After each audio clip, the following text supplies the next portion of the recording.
Are Democrats walking us into another needless shutdown? Another state has a major fraud scandal brewing, and we are going to unpack some of the most viral misinformation we have seen about ICE. All of that and so much more today on 10-Minute Drill. Everybody get up, get up. The story of America is the story of an adventure.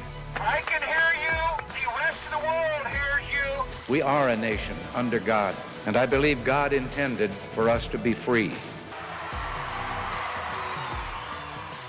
Shutdown Watch. Democrats are continuing on the path towards another needless government shutdown. Here's Chuck Schumer laying out his demands. Until ICE is properly reined in and overhauled, the DHS funding bill doesn't have the votes to pass the Senate. As we said earlier this week, the biggest problem for Democrats is ICE is funded until 2029. So as they try and shut down funding over DHS, what they're talking about is funding for FEMA at a time when we've got winter storms all over the country. This is why they will not win this political battle and why they're so angry at Republicans for not ceding to their demands to take this DHS funding out of these appropriations bills. We've talked about a number of major media misinformation episodes, particularly around ICE. There was another one earlier this week. From the Washington Post, person in critical condition after Arizona shooting involving Border Patrol. From NBC News, one person in critical condition after being shot in an incident involving Border Patrol in Arizona. Or from the AP, breaking. A person is in critical condition after a shooting involving Border Patrol near the U.S.-Mexico border. Washington Post went so far as to compare this to the ICE-involved shooting over the weekend in Minneapolis of Alex Pretti. The problem with these headlines and this sensational reporting is they're not including the fact that this was an alleged human trafficker who pulled his gun and actually shot at ICE agents first.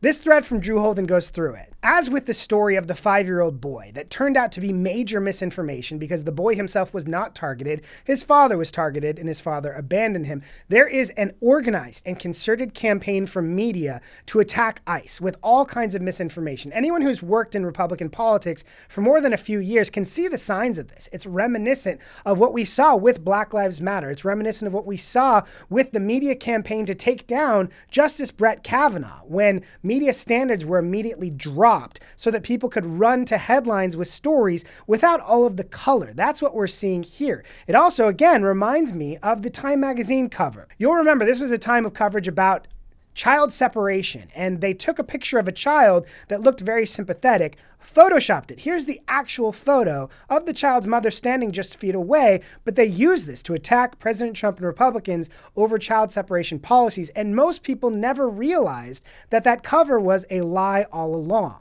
The media has a narrative in mind. For example, many TV stations, in reporting on Alex Pretti, actually photoshopped an image of him to show a more glamorous version of Pretti, which is bizarre. If you're his family mourning and you see that they show a picture of him that doesn't look like him, it looks like almost a Disney-fied version of him, that's pretty crazy. And now again, we've talked before about how Alex Pretti did not deserve to die. I do not support the efforts to label him as a domestic terrorist. However, we've now learned there's so much more to the story around him than has made it into any coverage. For example, this new video highlights a confrontation he had with ICE days before the fatal one, in which he showed a lot of violence. Alex Pretti interacting with federal immigration agents 11 days before Border Patrol shot and killed him. That's an image of Pretti kicking in a taillight and getting into a shoving match with agents. Now again, that does not mean that he deserved to die, and I wish that he hadn't. But the media meme of him being simply a peaceful protester who was there standing by isn't accurate. The same way that Renee Good wasn't just a soccer mom driving home, she was using her vehicle to block and obstruct ICE. Paired with the media character assassination effort against ICE, you also have Democrats continuing to ratchet up their rhetoric. Here is Philly District Attorney Larry Krasner.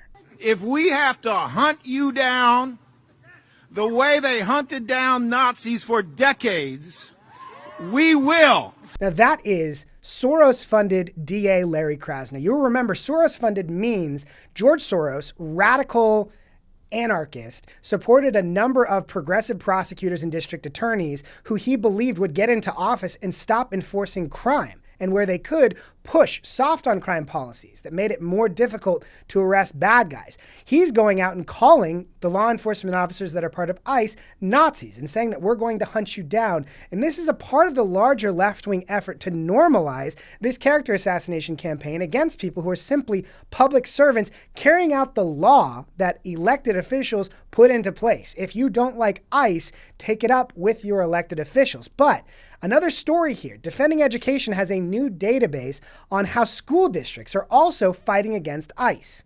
Fox News' new watchdog database names hundreds of school districts limiting ICE cooperation as a tool for parents. Defending Education's database highlights 702 school districts in 33 states and the District of Columbia that have policies related to ICE and immigration enforcement. So just to show the breadth of this campaign, it is school districts, district attorneys, elected officials in Washington who are all in on this campaign to attack ICE as terrible Nazi people who are trying to destroy your lives, when that's not really the case at all. These are simply law enforcement officers tasked to carry out the public's will when they voted to get rid of dangerous criminal illegal immigrants, but also anyone who is in this country illegally. So if you have a problem with that, go to your polling place and vote for people who support different policies. But to continue to villainize ICE here when they're just carrying out the law of the land is ridiculous. Last week, Gavin Newsom got a lot of attention for going to Davos. Nobody really knows why, and nobody really knows why he charged taxpayers to send him on a taxpayer-funded trip to Switzerland, when all he was really there to do is to make jokes about Donald Trump and try and insert himself into the story. You know who did make fun of it was former Obama advisor David Axelrod. Haven't we seen enough self-puffery in our leaders? Now that's a little bit rich from the person who's responsible for Barack Obama's political career, but he's getting to a point that a lot of Democrats are starting to say out loud, which is, what is Gavin Newsom doing? Well, there's a new front in the Donald Trump-Gavin Newsom fight, where President Trump just made a major move on the LA wildfire rebuild. This from the brand new California Post. Trump's permit takeover is a game changer for California. The Trump administration is taking over the permitting process for homeowners who have received federal funds, cutting through the red tape of state and local bureaucracy, which has dragged the process along for far too long. We've talked here about how, thanks to Gavin Newsom's red tape and bureaucracy in California, it could take more than 400 years for the Pacific Palisades to ever be rebuilt.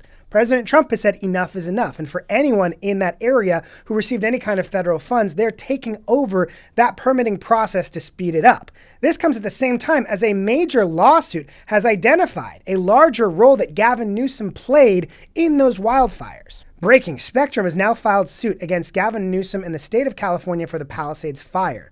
They specifically cite Gavin Newsom's fuel management on state parks, or lack thereof, as primary cause of losses with the Palisades fire. So again, we've talked about the fact that the Pacific Palisades wildfire was in large part due to the fact that nobody cleared brush in Wildfire Alley that became kindling that led to this deadly and tragic wildfire.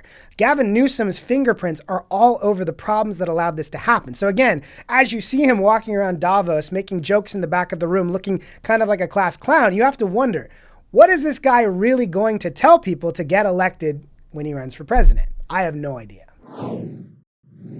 As large parts of the country have been rocked by crazy winter storms we've been dealing with ourselves, here's an image of the terrible ice shards that we had to clear out, which would have normally just been fun snow shoveling. A number of media outlets are noting the fact that we've never had a bigger need for reliable fossil fuels. Imagine that. Here's the Washington Post. For now, New England needs fossil fuels.